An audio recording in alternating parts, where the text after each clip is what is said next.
எல்லா புகழும் இறைவனுக்கே. Hello friends, welcome to Kilakarai kitchen. இன்னைக்கு நம்ம சேனலில் கமகமன்னு ருசியான மீன் குழம்பு எப்படி செய்யலான்னு தான் பார்க்க போகிறோம். பக்ரீத் முடிஞ்சதுக்கு அப்புறமே எல்லாருக்கும் மட்டனும் பீஃபும் சாப்பிட்டு போர் அடிச்சு போயிருக்கும். ஸோ வாய்க்கு ருசியாக இந்த மாதிரி மீன் குழம்பு செஞ்சு கொடுத்தீங்கன்னா எல்லாருக்குமே ரொம்ப பிடிக்கும். ஸோ வீடியோக்குள்ளே போகிறதுக்கு முன்னாடி இப்போ தான் நம்ம சேனலில் ஃபஸ்ட் டைம் பார்க்குறீங்கன்னா மறக்காமல் சப்ஸ்கிரைப் பண்ணிவிட்டு கூடவே பக்கத்தில் இருக்க பெல் ஐக்கானையும் கிளிக் பண்ணிக்கோங்க.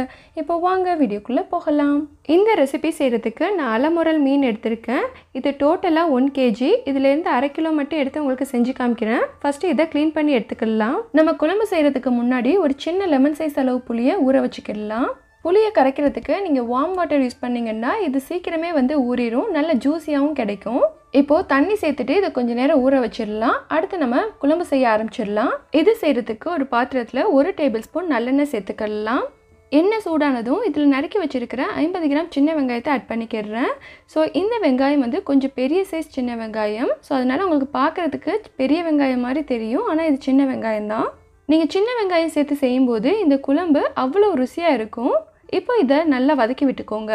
இந்த வெங்காயம் நல்லா வதங்கி ஒரு கண்ணாடி பதம் வந்ததுக்கப்புறம் இதில் 1 கொத்து கருவேப்பிலையும் 2 பச்சை மிளகாயும் ஆட் பண்ணிக்கிறேன். இப்போது நம்ம சேர்த்த கருவேப்பிலையும் பச்சை மிளகாயும் நல்ல எண்ணெயில் வதங்கி வாசனை வரணும். ஸோ வாசனை வந்ததுக்கப்புறம் இதில் 1/2 டீஸ்பூன் வெந்தயமும் 1/2 டீஸ்பூன் சோம்பும் ஆட் பண்ணிக்கிறேன். நம்ம இன்றைக்கி செய்ய போகிற இந்த மீனுக்கு பல பேர் இருக்குது. ஸோ எங்கள் ஊரில் அலமுரல்னு சொல்லுவாங்க, இதுக்கு செல்வமுரல், பிள்ளை முரல் அப்படின்லாம் பேர் இருக்குது. இப்போது இது நல்லா பொரிஞ்சு வாசனை வந்ததுக்கப்புறம் இதில் தக்காளியை சேர்க்க போகிறேன். நான் டோட்டலாக 150 கிராம் தக்காளி எடுத்திருக்கேன். இதில் பாதியை எப்போது சேர்த்துட்டு மீதியை நம்ம பின்னாடி சேர்த்துக்கலாம்.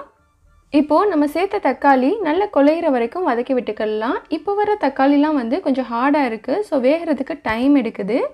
அடுத்தது இதில் தேவையான அளவு கல் உப்பு சேர்த்துக்கிறேன். உப்பு சேர்த்ததுக்கப்புறம் இதை நல்லா மிக்ஸ் பண்ணி விட்டுக்கோங்க.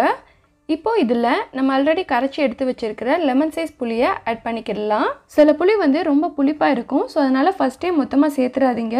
கொஞ்சமாக சேர்த்துட்டு தேவைப்பட்டால் நம்ம லாஸ்ட்டாக ஆட் பண்ணிக்கிடலாம். இப்போது இது கூட குழம்புக்கு தேவையான அளவு தண்ணி சேர்த்துக்கலாம்.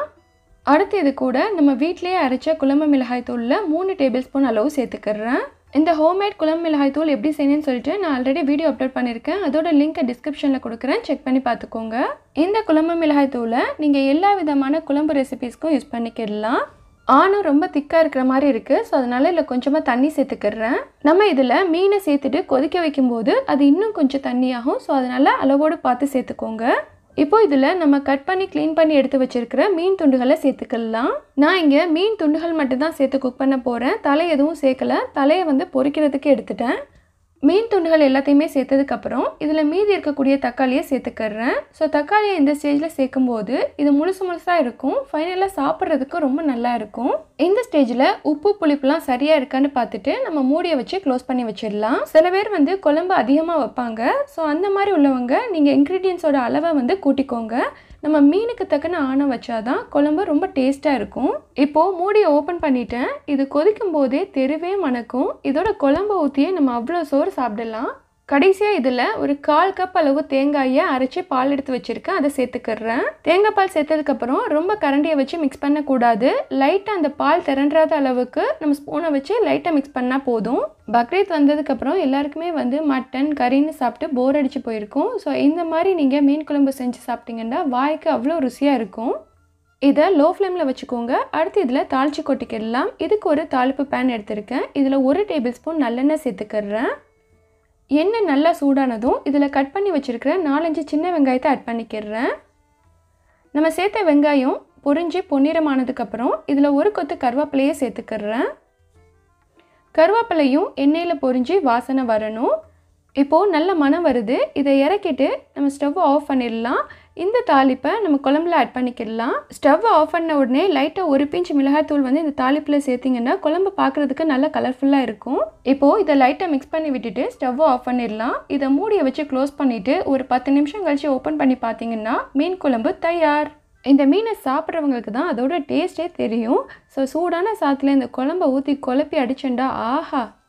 ஓகே ஃப்ரெண்ட்ஸ், அருமையான இந்த மீன் குழம்பை நீங்களும் வீட்டில் ட்ரை பண்ணி பார்த்துட்டு உங்களோட ஃபீட்பேக்கை சொல்லுங்கள். அண்ட் இந்த வீடியோ பிடிச்சிருந்தா please like, comment, share and subscribe my channel. Thank you.